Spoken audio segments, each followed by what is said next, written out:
January 16th, 27 BC. The Curia Julia, the beating political heart of Rome.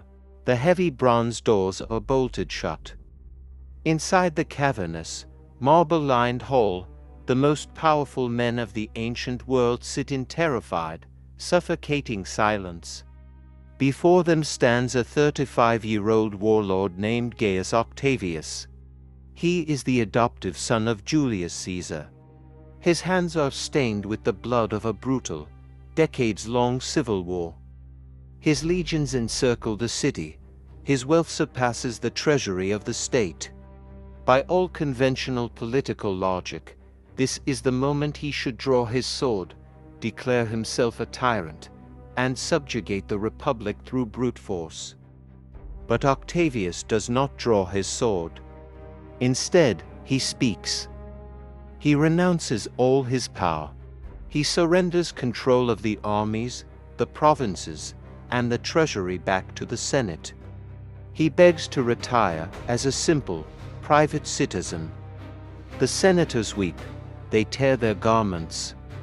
They fall to their knees and beg him to stay, willingly chaining themselves to his will. They legally grant him the title of Augustus, the revered one. The trap is sprung. The republic is dead. It is a political maneuver of breathtaking psychological brilliance. Octavius has not conquered Rome with spears or siege engines. He has conquered it using the architecture of the human mind. The men in this room believe they have saved the republic. They are entirely unaware that they have just handed the keys of the world to its first emperor. To understand how the Roman Empire dominated the globe for half a millennium, we must look beyond the testudo formations and the gleaming armor of the legions. We must examine the invisible chains. We must understand the dark, intricate, and deeply unsettling psychology of how a single human being controls millions. First, the architect of the empire must rewrite reality itself. In the immediate aftermath of his ascension, Augustus realizes that military occupation breeds resentment. A sword to the throat invites a dagger in the back. To control the Roman elite, he must control how they see themselves. He institutes a sweeping, seemingly mundane reform, a strict dress code. He bans all non-traditional clothing in the forum. Every senator, every patrician, every magistrate is forced by law to wear the heavy, woolen, and wieldy traditional white toga. It is not a fashion choice. It is weaponized nostalgia. The traditional toga requires one arm to constantly hold the fabric in place, physically restricting movement and stripping the wearer of martial capability. But more profoundly, it enforces a psychological regression. By forcing the elite to dress like their ancient, subservient ancestors, Augustus subconsciously drags their minds back to a simpler era. An era where unquestioning obedience to the pater patriae, the father of the country, was absolute. He physically wraps them in the fabric of submission. But controlling their bodies is not enough. Augustus must neutralize their ambition. He does this through the illusion of choice. Augustus proudly proclaims that the Senate will co-rule the empire. He graciously grants them absolute administrative control over the wealthy, pacified interior provinces of the Mediterranean. The Senate feels respected. They feel powerful. It is a magnificent lie. Augustus quietly reserves control over the dangerous, volatile border provinces Syria, Gaul, and the Rhine. By hoarding the borders, he maintains exclusive, unilateral command over every single active legion in the Roman military.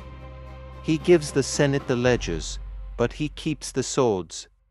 The Senate busies itself with tax law, entirely oblivious to the fact that they have been surgically, permanently defined. When absolute power is consolidated, the nature of the game shifts. The successors of Augustus inherit a machine of control, but they must evolve its mechanisms to survive the paranoia of the throne. Enter the reign of Tiberius the Grim, isolated tactician who understands that fear is most potent when it is unseen. When foreign kings and powerful senators are brought into the imperial presence, Tiberius mandates a subtle, terrifying shift in the placement of the Praetorian Guard. Traditionally, bodyguards stand behind their master. Tiberius orders his elite killers to stand slightly behind the guest.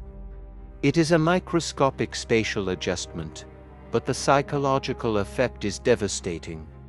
The diplomat or senator is forced to speak to the emperor while feeling the heat of a drawn blade at their back. They cannot turn to look, they cannot see the threat. This unseeable physical danger keeps the subject's heart rate violently elevated. Their cortisol spikes, their logic crumbles.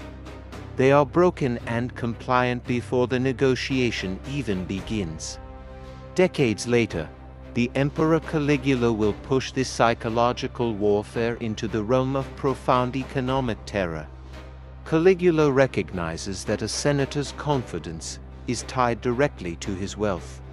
To break their confidence, he attacks their coin.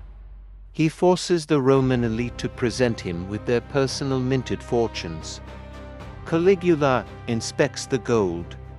If he decides that the stamped portrait of his face looks insufficiently divine, he arbitrarily rejects the currency as an insult to the gods.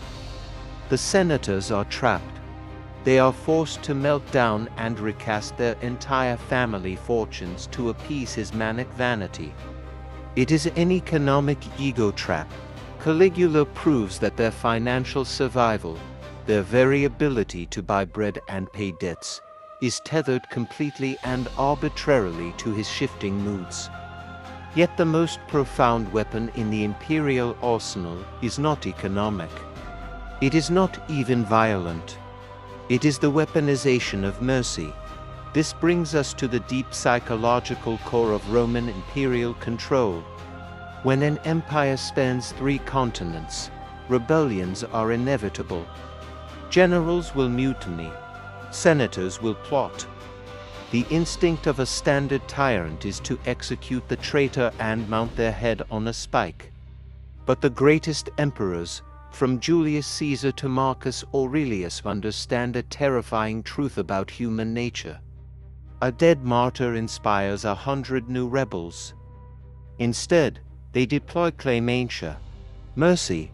When a high-ranking traitor is dragged in chains before the throne, the emperor does not reach for the executioner. He steps down from the dais. He raises the traitor to his feet. In front of the entire court, he forgives him. He restores his lands. He pardons his life. It seems like an act of supreme benevolence. In reality, it is a psychological prison far worse than death. In the hyper-militaristic, honor-based society of Rome, to be defeated and forgiven is the ultimate castration of the soul.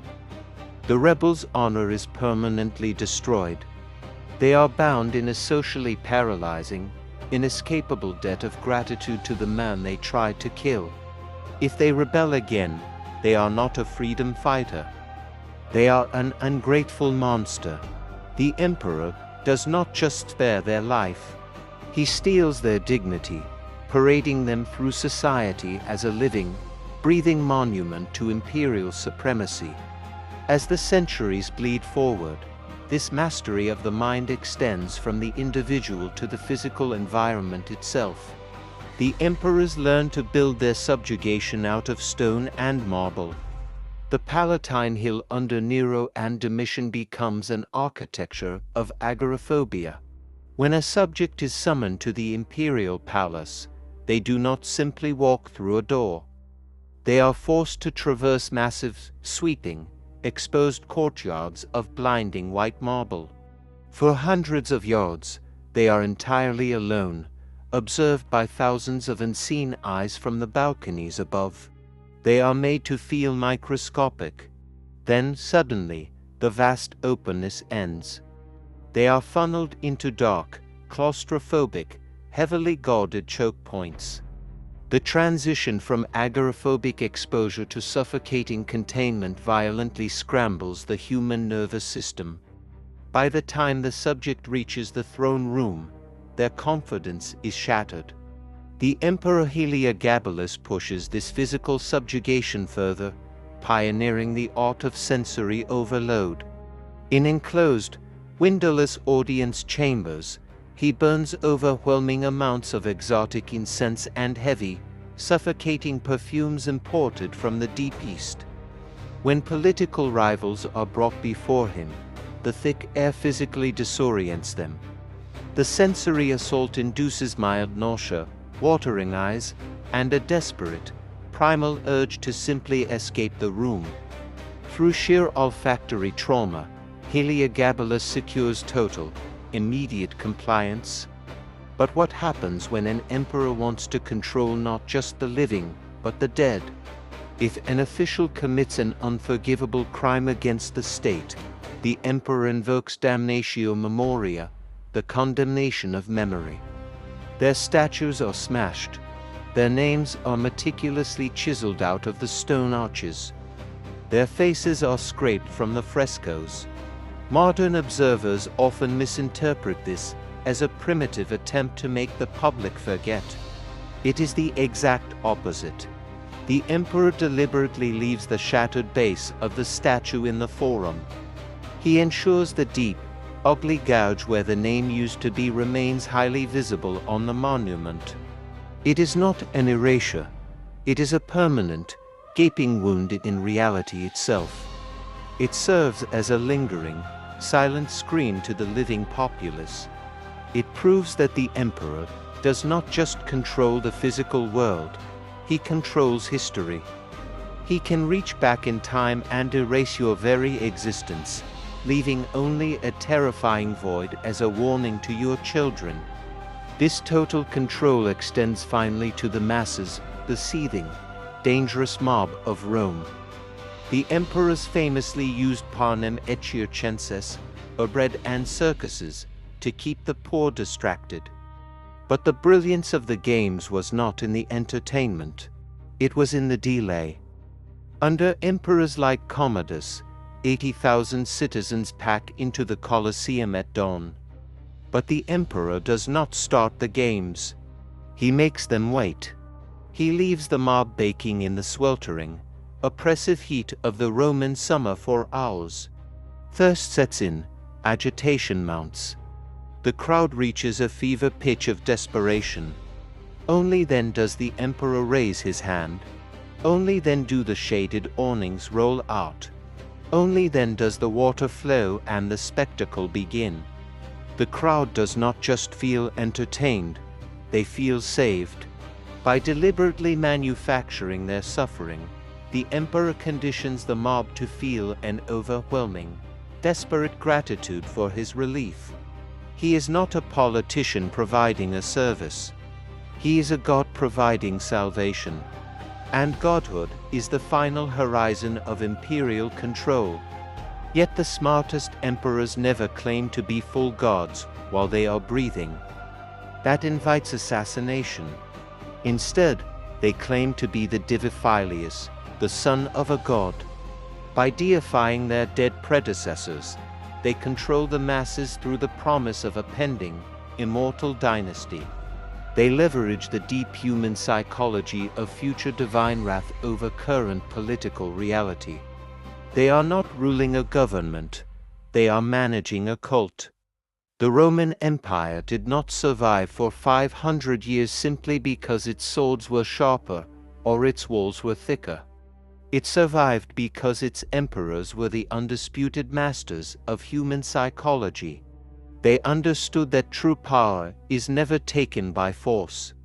True power is when the subjugated willingly put on the chains, entirely convinced they are wearing armor. From the claustrophobic corridors of the Palatine Hill to the sun-baked stones of the Colosseum, the emperors constructed a labyrinth for the mind. They knew that if you control a man's fears, his environment, his ego, and his honor, you do not need to threaten his life. It is a chilling, beautiful blueprint of authority. It reveals a dark truth that transcends antiquity, a truth that still echoes in the corridors of power today. The greatest conquerors in history do not wage war on the battlefield. They wage war on human perception. And when the illusion is perfect, the subjects will fall to their knees, weeping with gratitude, and hand over the world.